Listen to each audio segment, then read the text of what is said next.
Now, let's move on to the Seattle Seahawks. Guys, the Seahawks are gearing up for a challenge in 2025. And after watching their rookie class progress so far this training camp, guys, I have adjusted my expectations. 3 months ago, guys, I had pegged the Seahawks as a 6-win team. Did not like Sam Darnold, wasn't huge on their draft class. It's just like, they're just blah to me, right? But now with the growth I'm seeing in the young talent, I'm adding a couple more wins to that total, potentially doubling that total. Slow it down, Buck. The ceiling is still about 8 wins for the Seattle Seahawks, and the floor is around 5, right? They are still very, very much a team on the upside looking when it comes to the playoff picture. But guys, let's break it down week by week and win-loss prediction for the Seattle Seahawks in 2025. In week number 1, guys, we are going to get a mixed start. We are going to get a mixed bag. We are going to get a lot of greats and a lot of freaking bads. Let's just be honest. Because week number 1, when they open that home versus the San Francisco 49ers, Sam Darnold, Cooper Kupp, and the rest of the boys, guys, the Seattle Seahawks open strong. They take down their fierce Bay Area rivals at home. It's a big morale boost. Everybody's pounding their chest in Seattle. Look at us, look at us, look at us. But guess what? Week 2, they travel to Pittsburgh, Pennsylvania. They travel on some of the worst roads in America in the state of Pennsylvania. They travel, and a tough Steelers defense proves way too much, even with or without Cam Hayward. Guys, the Seahawks dropped this one on the road, losing the Pittsburgh Steelers. Matter of fact, they get dominated on the road to the Pittsburgh Steelers. We just see them extreme high, take on the old mighty San Francisco 49ers, and then get beat down by an average Pittsburgh Steelers team. But then week 3, they're back at home, taking on the New Orleans Saints. Guys, the Seahawks rally and get a crucial victory, pull out late one against the New Orleans Saints. I think it's going to be about 12-9 score. We're not going to probably see a touchdown in this game. It's going to be ugly, ugly, ugly. But week 4, they're back on the road, take on the Arizona Cardinals. Thursday night football. Primetime in Arizona brings a hard-fought battle, but the Seattle Seahawks come up a little bit short. A little bit short in this one. But hey, they're back at home come week 5.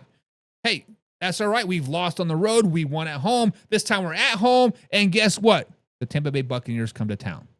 Guys, the Tampa Bay Buccaneers are a good team going into Seattle, but the Seahawks bounce back with a solid home win over the Tampa Bay Buccaneers, giving them a win-loss, win-loss, win-loss, a mixed bag, winning at home, losing on the road. But guess what? Everything starts to click come week 6 through 10. They start to click and they start to look like a playoff-bound team. The big momentum is on their side. Because week 6, they travel to Florida to take on the Jacksonville Jaguars. The Seahawks ride the wave with a gritty road win after just beating the Tampa Bay Buccaneers, and they get a nice little 14-7 win. At 1 p.m. in Florida, that is huge. That is huge. That is huge. That is huge. Then week 7, they have a little extra day off because they play primetime at home Monday Night Football when they take on the Houston Texans. Prime time again, guys, and the Seahawks sign in a solid Monday night performance, beating the Houston Texans. Week number 8, a much-needed week off. Bye week, time to regroup, time to figure out what they're doing. But guess what? Week number 9, they travel to the nation's capital, Washington, D.C., to take on the Washington Commanders. Guys, the road trip to Washington doesn't go Seattle's way. Another early game on the West Coast. That is tough, baby. That is tough. But then week 10, they're back at home, take on the Arizona Cardinals. Another divisional win at home helps the Seattle Seahawks competitive and their playoffs hopes alive. But then weeks 11 through 14, guys, the inconsistency of the Seattle Seahawks season kicks in. Extreme highs and extreme lows. They beat teams they shouldn't. They lose to and then they lose the teams that they shouldn't. This is the Seattle Seahawks seasons in a nutshell. In week 11, they go to L.A. The Seahawks fall to a tough Rams squad. There's no way around it. The Rams are a very, very good football team, and the Seahawks are rebuilding. Let's just call a spade a spade. Then week 12, they travel to Nashville, Tennessee to take on the Titans. A game they should win. A game that they should probably go in there and dominate. A game that they should go in there and walk out looking like gold. Well, guess what? A second straight road loss at Tennessee's physical defense wears Seattle down. They're not looking good. Week 13, though, they're back at home, playing a very much improved Minnesota Vikings team. A Vikings team that people sleep on, they're going to come up and bite them. Well, guess what? Sam Darnold playing his old team. The Vikings want to give it to Sam Darnold's new team.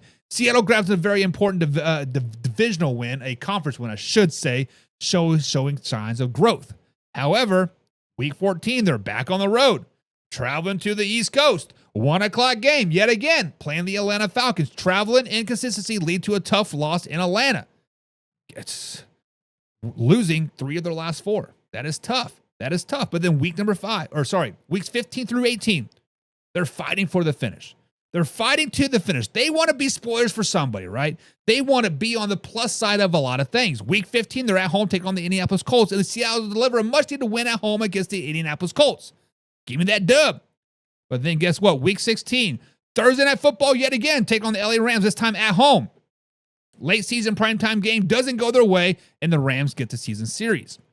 Week 17, they travel back to the East Coast to take on the Carolina Panthers yet again. Another 1 o'clock primetime, or another 1 o'clock game. The Seahawks struggle on the road in Carolina. They have a lot of East Coast 1 o'clock road trips. That is tough. Week 18, they're back on the road, taking on the San Francisco 49ers. A tough season finale loss in San Francisco ends in defeat. So, guys, the season recap for them. Guys, the rookie class is showing good promise and being basically going to be the energy for the Seahawks game plan in 2025. Still, the Seahawks remain a team on the fringe, battling inconsistency and a tough schedule. If their young players can continue to develop and veterans can stay healthy, hitting 8 wins and pushing for a playoff spot isn't out of the question. However, this is the reality. The reality is, guys, it could be a 5-win season. The reality is that they could be a losing team. The reality is they might get blown out a lot of games. But what do you guys think? Is 8 wins for the Seattle Seahawks too optimistic or about just right? Can the rookies push Seattle into playoff competition? Drop your thoughts down below. It's a live interactive show. Subscribe, hit the like button. Remember, we're live Monday through Thursday at 9 p.m. East Coast time. Let's get into your comments. Sadie says the Seahawks will finish 8-9. Right there with you, girl. Right there with you. Alpha Rob says 7-10. Darnold will be Darnold. We know trash. So let me ask you this there, Alpha Rob. You obviously do not like Sam Darnold. You got to see Sam Darnold very much so in the AFC East when he was there many years, right? 3 years? I think he was there. Bounced to the Carolina Panthers, went to San Francisco 49ers, obviously had success in Minnesota. Now he is in with the Minnesota Vikings. Let's say Sam Darnold is trash. Let's say Sam Darnold does get 3 wins. 3 of the first 7, right? They're just a very, very bad team. They drafted Jalen Milroe this season. Jalen Milroe, to me, looks like a potential push for Sam Darnold's job. Drew Lock is just going to be Drew Lock. He's a backup. He's never going to be a starter ever again in the NFL. If they make a change from Sam Darnold, it will go to Jalen Milroe. That's just what it is. That is what I think. So at what point of the season do you bring in Jalen Milroe? During the bye week? Early in the season? Start week 1? Because the bye week is week 8. They play the 49ers, Steelers, Saints, Cardinals, Bucks, Jaguars, Texans the first 7 weeks. Very easily, they could go 2-5. 1-6. That is tough. That is tough. I say if they are a losing team, 2 wins, let's put a caveat on it. 3 wins or less going into the bye week, we will see Jalen Milroe, yes, Old Man River, from the Alabama. Roll Tide. Right? Roll Tide. Weapon X78 says Kenneth Walker III needs to stay healthy. Not wrong, Jeter. Not wrong, my man. You know what? Everybody on the Seahawks has to stay healthy. Charbonnet, Kenneth Walker, Cooper Kupp, he needs to stay healthy. They need to find a tight end, right? They just released Noah Fant, which he's with the Bengals now, right? Defense needs to stay healthy.